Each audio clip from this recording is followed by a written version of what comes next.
Gilberto Schwartzman. Eu nasci em Passo Fundo, no dia 18 de agosto de 1955. Eu fiz a faculdade de medicina na URGS, na faculdade de medicina da URGS, eu entrei em 74, me formei em 79.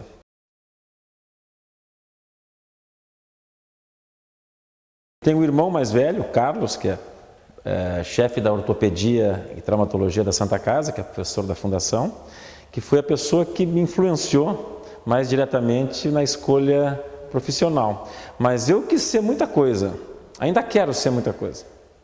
O principal foi a influência do meu irmão. Chegando em casa à noite, contando, Ele é 5 anos mais velho que eu, então ele conversava muito comigo sobre os pacientes, as coisas que ele via, isso me estimulou muito.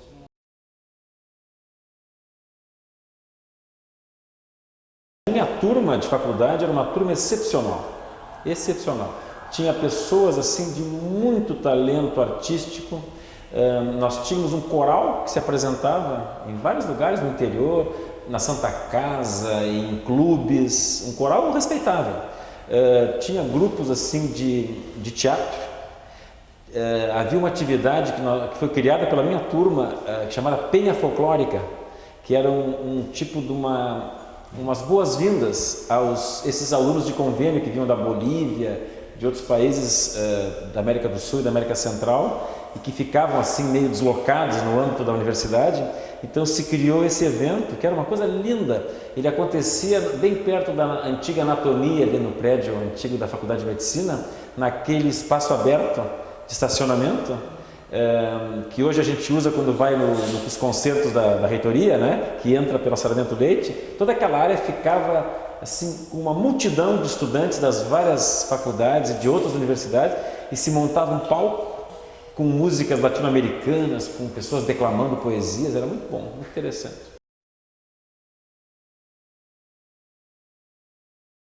Eu tive muitos professores interessantes. Eu sempre digo que a universidade tem a vantagem de tu identificar os bons e os maus exemplos. Eu tive certamente muitas pessoas que eu tive vontade de imitar e outras que eu jamais gostaria de ter imitado. E aí, assim a gente vai formando a própria identidade, Eu tive muita gente bacana. Uma coisa que eu lembro assim claramente, eu estava acho que no 4º ano e eu tinha um instrutor no Clínicas que era tudo que eu não gostaria de ser como médico, assim, pela postura dele.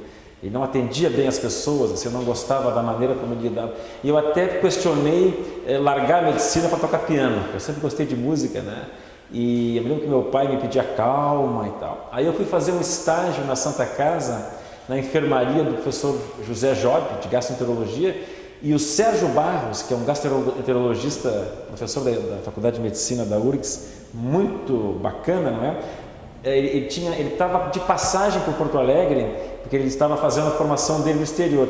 E a maneira como ele conduzia os pacientes meio que me fez reconquistar a esperança na humanidade, Porque eu estava com uma vivência muito negativa com outro professor. Então, eu sempre uso isso com os alunos, que não é vergonha dizer que não está assim, seguro do que vai ser, se quer mesmo medicina ou não. Essas perguntas acompanham a gente pela vida toda, A gente sempre se questiona se poderia ter sido outra coisa ou não, O bacana é trabalhar com seriedade e encontrar assim a realização.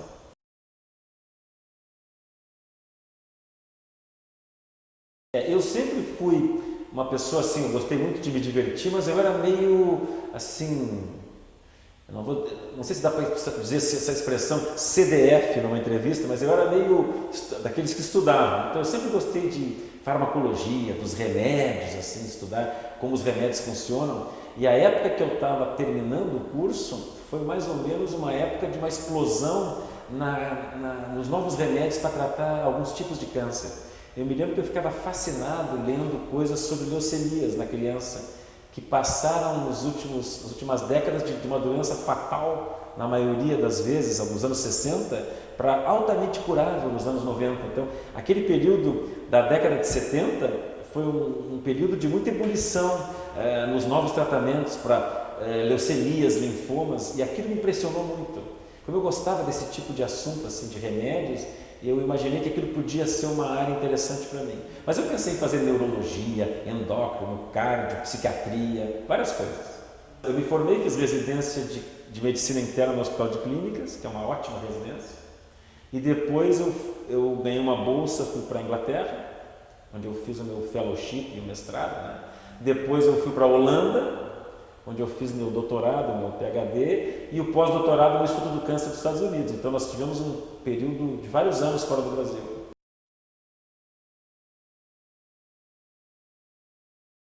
Eu fiz a residência médica, né? Primeiro de medicina interna, e depois eu fui para o exterior. E quando retornou já começou a clinicar? Quando eu voltei, na realidade eu voltei entre essas distintas experiências por período curto, até que se confirmasse o outro posto, né? Então, quando eu voltei da Inglaterra, nós ficamos uns meses aqui em Porto Alegre. Eu fui trabalhar como instrutor na hematologia da PUC, com o professor Rasch, Rodolfo Rasch, que é um grande amigo, né, que mora hoje nos Estados Unidos. Fiquei dando aula na hematologia, cuidando das leucemias, linfomas, né, que era a área que me interessava. Voltei para o exterior de novo, não é? Depois fiz meu PhD na Holanda, voltei por uns 8 meses e aí fui convidado para retornar à Holanda, para fazer um concurso lá com um cargo assim, mais estável na área de remédios, né, anticâncer, no Grupo Europeu de Pesquisa. E aí ficamos vários anos lá. Acabei tendo um dos filhos lá na Holanda, a outra foi fabricada lá e nasceu aqui porque era verão.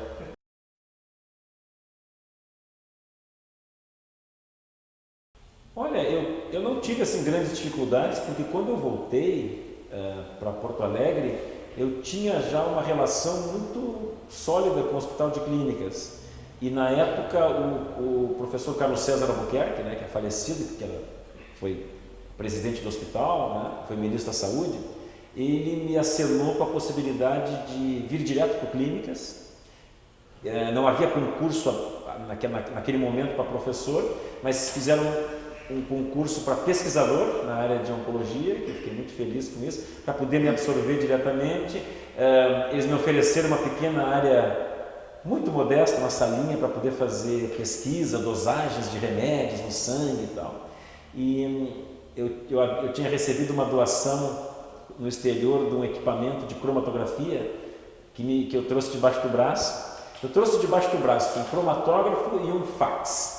O fax fez muito maior sucesso que o cromatógrafo, porque ninguém tinha fax no hospital de clínica. Então todos os professores que tinham familiares estudando no exterior, eles usavam aquele fax. O professor Faraco, todo mundo. Então eu fiquei assim com um crédito adquirido assim muito interessante pelo lado que eu menos esperava, que é pelo lado do fax. Eu achei que eu fosse ter mais crédito pelo cromatógrafo, mas essas são coisas da vida, né? Logo depois abri o concurso, eu fiz concurso para medicina interna, né, e me tornei professor e fiquei atuando na faculdade de medicina e no hospital.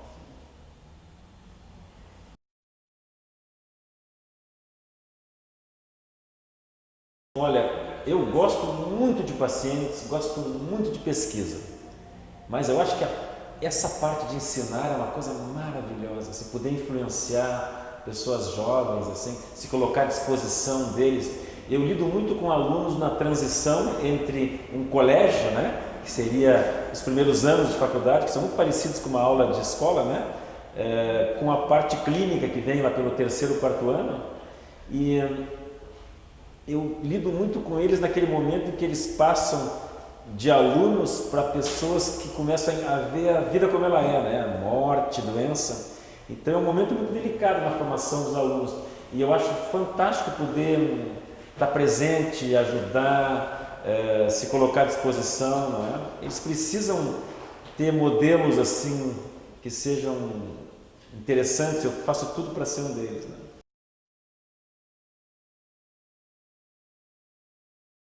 Sim, eu fui do centro acadêmico da Faculdade de Medicina, praticamente quase toda a faculdade, né?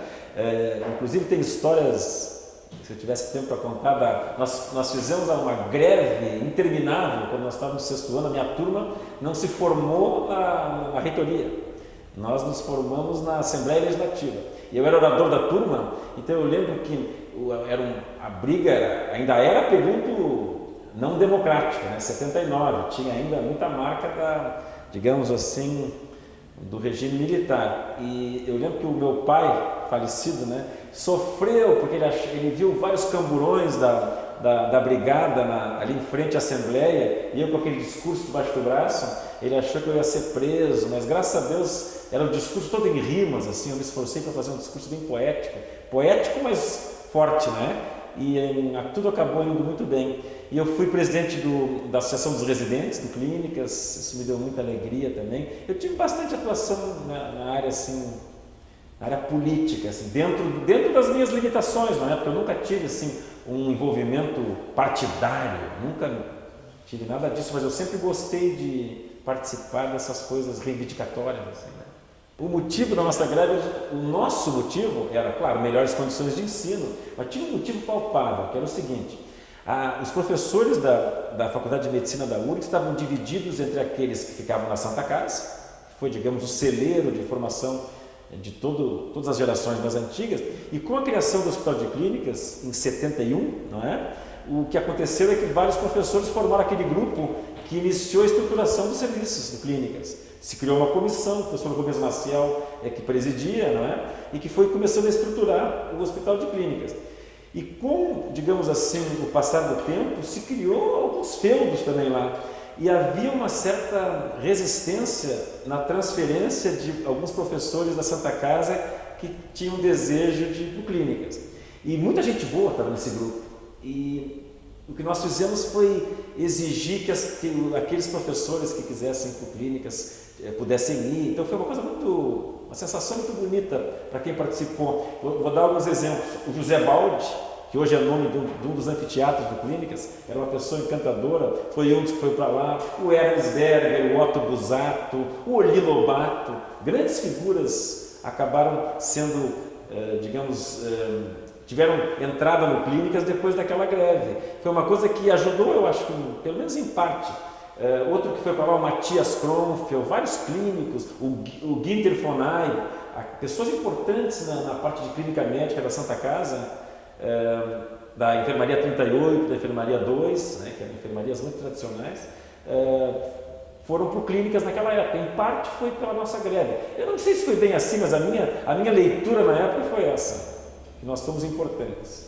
Foi publicado na Folha da Tarde, eu acho, eu tenho ele na minha sala, num quadro, na minha sala do Hospital de Clínicas. Foi publicado nas 2 páginas centrais. Ele era todo em versos, em rimas, falava do prédio, a nossa despedida, aquela ambivalência que a gente tinha de estudar agora no Clínicas, e o nosso prédio era ali no prédio antigo, então era toda aquela coisa romântica sobre os vitrais, a escadaria, era bonito, mas tinha muitas coisas assim de insatisfação, contra o arbítrio. Também era uma coisa que tinha um certo charme, né, em participar da reivindicação. Eu não vivi diretamente essa parte mais triste desse período, assim, no meu dia a dia, mas nós tínhamos indícios. Por exemplo, eu lembro que no bar da Faculdade de Medicina tinha uma pessoa que vendia livros médicos. E se criou um boato que ele era informante da polícia, né?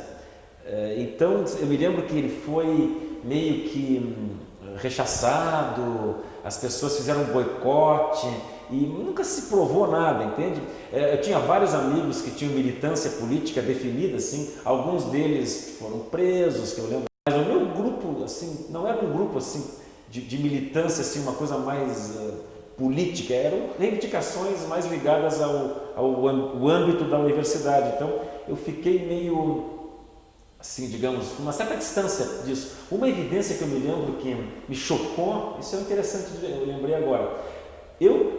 Quando estava na residência, eu acho que em 81, eu ganhei uma bolsa do British Council, do Conselho Britânico, para ir para a Inglaterra, fazer especialização em oncologia. E eu fui selecionado, eu lembro que eu recebi a resposta através do Western.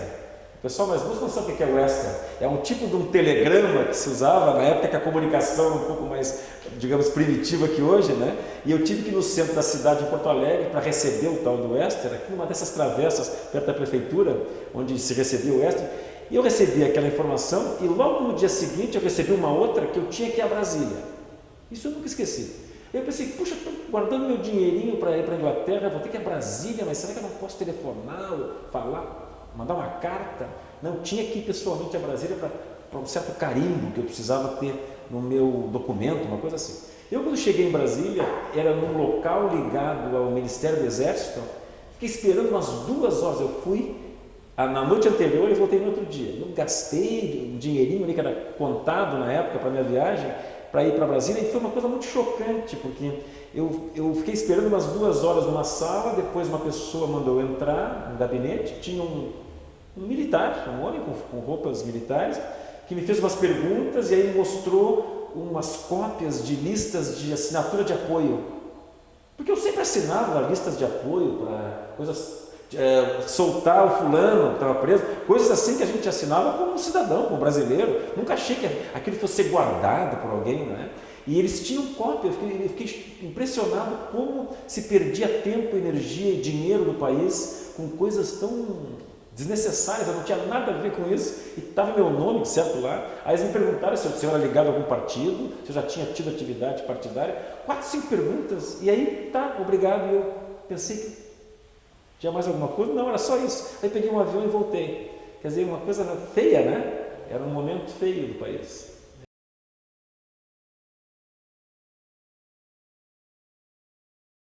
A primeira coisa que eu vi no exterior é que a minha formação na Faculdade de Medicina da URGS e a residência de Medicina Interna era muito boa.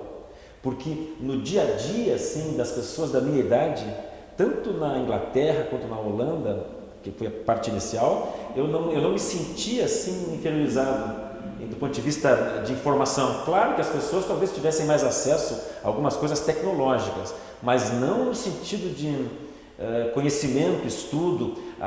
Eu me dei conta que o grupo que me havia ensinado medicina era um grupo muito interessante de pessoas de várias áreas. Então eu passei a valorizar cada vez mais até a nossa medicina. Nesse período deu para ver também assim que é muito importante conhecer o mundo, não só na medicina, porque havia várias coisas que eu tinha aprendido como assim, de verdade absoluta. Eu lembro que tinha uma coisa em clínica médica que o professor dizia que era uma situação que só tinha uma explicação em medicina. Ele dizia que era patognomônico, que é um termo que parece um palavrão, não é?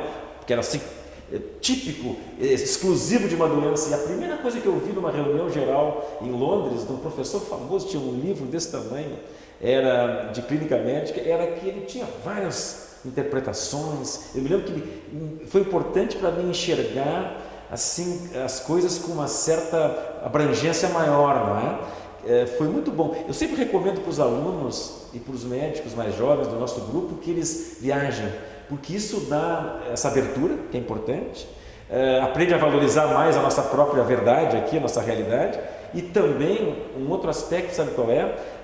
Eles ganham independência intelectual em relação a nós mesmos, porque quando a pessoa, eu digo assim, mesmo que tu fique um mês num outro lugar, se a gente tiver uma discussão sobre um paciente e eu não souber o que fazer com aquele caso, eu vou olhar para quem está no meu entorno, e se tu tiver viajado para algum lugar que eu não fui, existe sempre a possibilidade de tu ter visto uma coisa que eu não vi. Então, essa pessoa ganha mais independência intelectual em relação aos seus superiores hierárquicos. Então, é muito saudável para um grupo ter várias pessoas que tu respeite, não achar que o teu pensamento representa o pensamento de todos, né?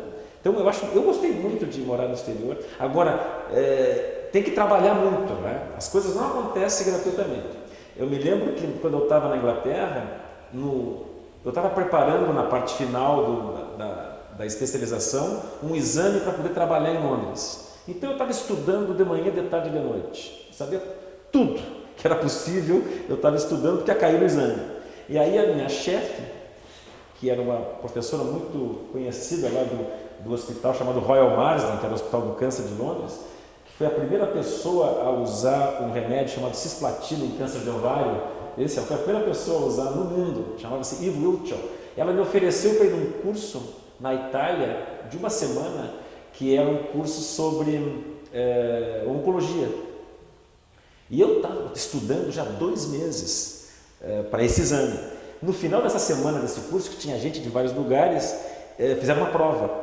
E eu, claro, que eu não contei que eu estava estudando há 2 meses, mas eu fiz o maior sucesso na prova, sendo brasileiro, imagine, né? E tirei a nota melhor da tal da prova, mas eu estava estudando há 2 meses, ninguém sabia. E isso me rendeu, sabe o quê? Eu conheci a pessoa que me convidou para fazer o doutorado com ele em Amsterdã, ele era um dos professores. Claro que se eu não tivesse estudado, talvez ele passasse desapercebido. Então, a gente, quando está trabalhando, a sorte acontece com mais facilidade. Não é verdade? Quando a gente está preparado, né? Porque às vezes as pessoas reclamam da falta de sorte, mas se a gente está preparado, quando a sorte passa, a gente tem mais chance de pegar a oportunidade, né? Então, a minha ida para a Holanda, depois que mudou minha vida, teve a ver muito com eu estar estudando para uma prova assim com afinco e depois eu ter ido bem naquele curso, não é?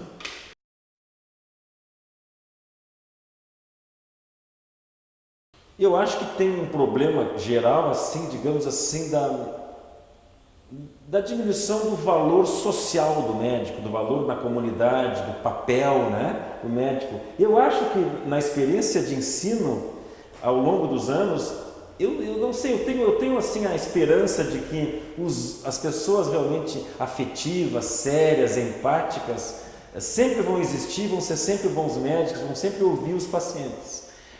Então tem sempre um grupinho de pessoas muito parecidas com as pessoas que eu admirava desde o começo, não é? Mas eu tenho que concordar que com assim, essa tecnologia, as pessoas têm a tendência a abreviar muito a parte da conversa com o paciente, da relação médico-paciente, digamos, em favor da tecnologia, dos exames, não é? Etc. E o tempo que o médico hoje dispõe para poder atender as pessoas é muito menor assim na prática, pelo ritmo do dia. Então eu acho que dá muito menos tempo para poder conversar com as pessoas, isso é uma pena. Mas eu acho que bons médicos existiam, existem e vão existir. E sempre vai ter aquelas pessoas que dão um jeito, mesmo com menos tempo, de ser afetivos, empáticos, respeitadores, né? Eu vejo, por exemplo, nós temos um desafio na minha especialidade de oncologia, que hoje nós temos às vezes 15 minutos numa consulta de ambulatório para conversar com alguém sobre um diagnóstico de câncer, que às vezes pode significar, no imaginário daquela pessoa e na realidade, uma sentença de morte.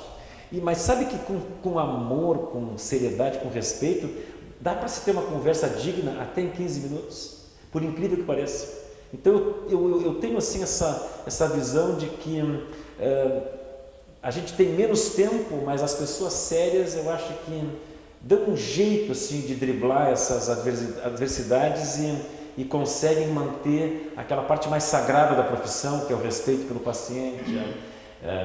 Tu imagina o que significa ter que uma pessoa que tem um diagnóstico de câncer e cada dia é um residente diferente que vai atender no ambulatório e as conversas são muito telegráficas. Isso é uma pena, mas eu vejo para a felicidade de todos, né, que aquelas pessoas realmente sérias, que têm afeto, que têm seriedade na profissão, elas dão um jeito de tornar aqueles 15, 20 minutos como se fosse 2 horas. Então, eu tenho esperança assim, na relação médico-paciente, mesmo com todas as intempéries de hoje, né, do tempo, dos custos e dos exames, né?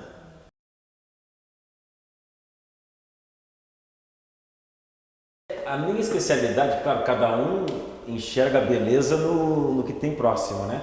A minha especialidade sofreu uma transformação assim impressionante. Eu sempre uso um exemplo, uma mãe que entrasse no hospital com uma criancinha com leucemia aguda pela mão nos anos 60, era sinônimo de morte, em princípio. Só algumas viviam 2 anos, 1 ano. Quase ninguém vivia 5 anos. Hoje essa mãe chega no hospital e se trabalha, o trabalho já é feito no sentido de curar a criança, na grande maioria das vezes, 4 de cada 5, e curar com o mínimo de sequelas.